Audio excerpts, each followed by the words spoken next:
your dreams, goals and desire, aspirations, it's good that you spend little more time on it and see, will this really mean something to you even after 25 years, 50 years? If you're in your deathbed, will it still mean something to you? You must look at it. Whatever you're aspiring for, whatever you're dreaming of, whatever goals you have set, will it really mean something? Because most of these goals are traps. They're just traps. You get in, it's only one-way street, you can't turn back. I want you to look at this, because many of them are older than you. You ask them what they dreamed of at 18, they're fortunate it didn't come true.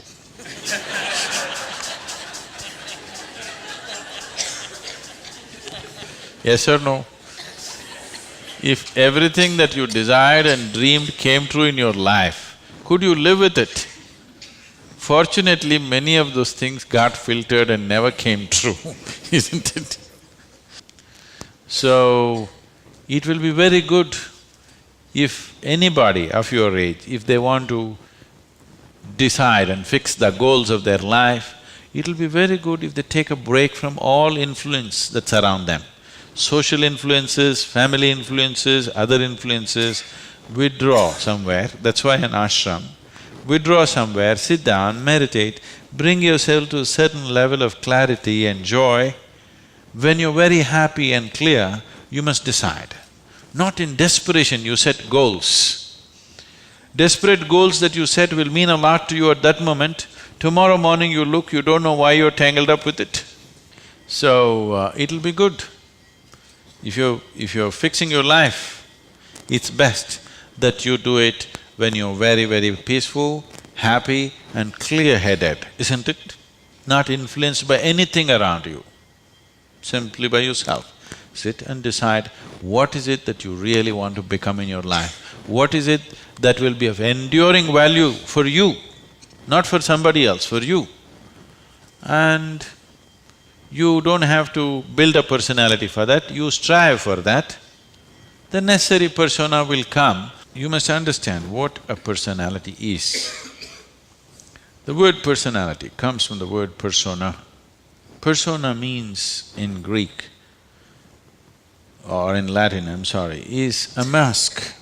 This is a mask that they used to use in old theaters. Now the same people will be playing many roles. Let's say Ramayana is happening. You have to play Rama's role also and Sita's role also and Lakshman's role also. For everything there's one mask. You hold this mask and speak like Rama, keep it down. Hold this mask and speak like Sita, keep it down. Hold this and speak like Hanuman and keep it down. This is how the plays were done. So it is those masks which were referred to as persona. So personality means you held a mask and mask got stuck to your face, you couldn't pull it out. That means you have a personality. Personality is something that people are trying to develop because they have no sense of being. Instead of the real thing, you're trying to concretize the fake thing. If you are in touch with your being, why do you want a personality? It's not necessary. You can be a different kind of personality in different places. You are actually already. Or are you stuck with one personality? Some people are. People who are simplistic in their head have only one personality. Others have different personalities in different areas of life, isn't it? If you had seen me before like 1999, that is before the consecration of Dhyanalinga, I was a completely different kind of person, okay? To such an extent, everything about me was so different. Well before that things happened that was beyond me, but this was conscious. At that time I was single-minded towards a certain purpose, I was in a certain way. So after… I never thought I will live beyond that. but somehow things happened. Then I thought, okay, now that the work is over, let me change my personality completely. To fulfill that, I had acquired a certain kind of personality. And now that it's over, I thought, let me change it. And I told people around me, see, I'm going to change my personality.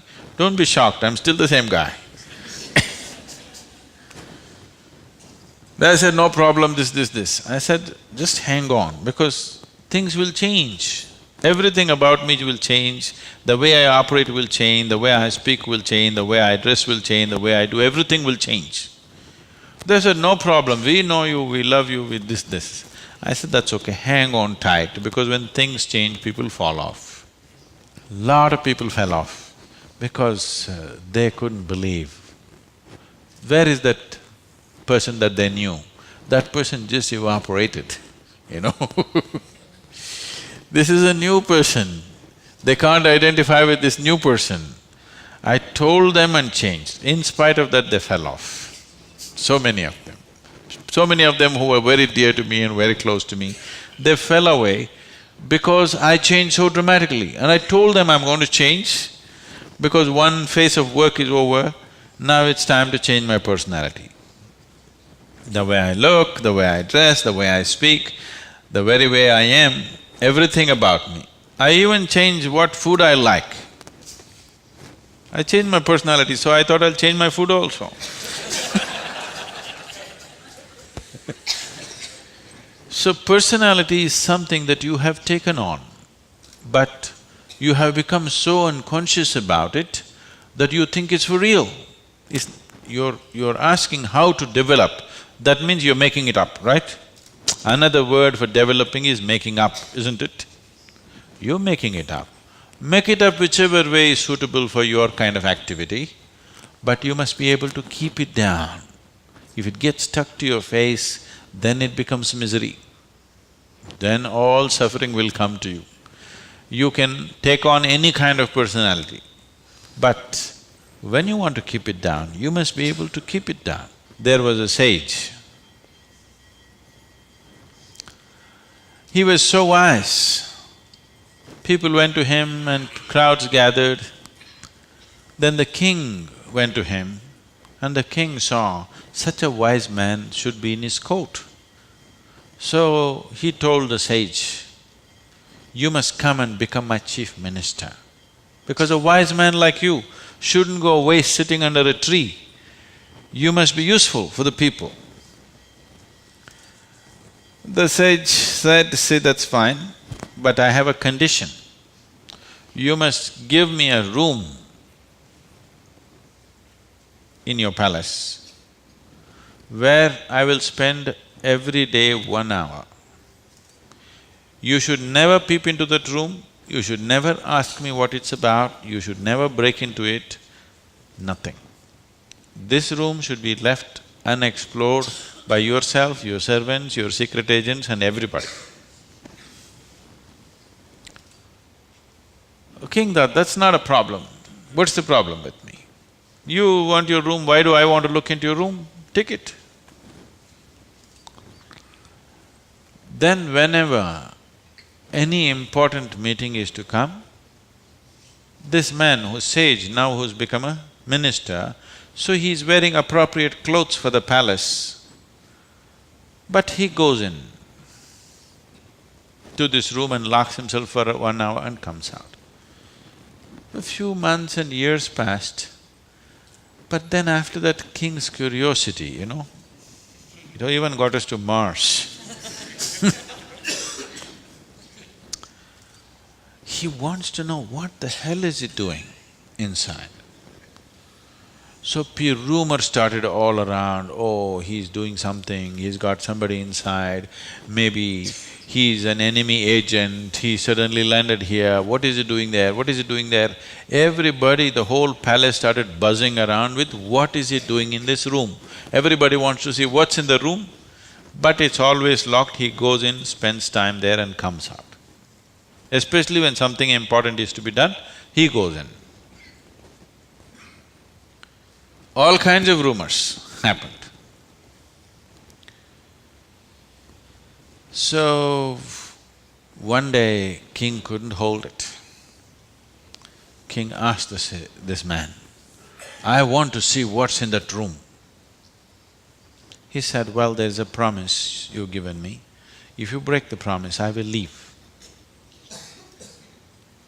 So he contained it. He doesn't want to lose the man. He's too wise. And then his other courtiers started talking, "How can you allow this? We don't know what's happening inside. It could be dangerous, it could be this, it could be that." One day when he was not there, they broke open the door and went inside. They looked around, the room is empty, no furniture, no nothing, just empty room. They looked, nothing. Then what does he do here? Then in one corner they saw very, worn out clothing hanging there and a begging bowl. They went. They couldn't make out what this is. Then he came in. He said, "Well, you wanted to see, you have seen." The king asked, "What do you do here?" He said, "Whenever I want to make any important decision, I come here, wear my worn-out clothes and sit with a begging bowl. Clearly, that I don't want to be caught up with all the things of the palace. I want my wisdom not to be lost in these clothes and in this jewelry and in this stuff. So I come here, wear those clothes, sit with my begging bowl, make the decisions and then come out. Now you've broken the promise," and he left. So, this is what meditation is for you. Every day when you sit, you strip yourself down. You don't have to do anything about it. If you sit there simply, see, anything that's made up needs constant support from you, isn't it? See, suppose you tell a lie. It needs constant support to keep it up, isn't it? But if something is true, you can even forget it, but it's still there, isn't it? You understand what I'm saying? If something is true, even if you forget it, it's still there, no problem. But if it's a lie, you have to keep it up. Your personality is a lie. Your being, your existence is the truth. You don't have to keep this up, this will be anywhere there. What you make up for the sake of the society, to function in the society, you need a certain kind of makeup.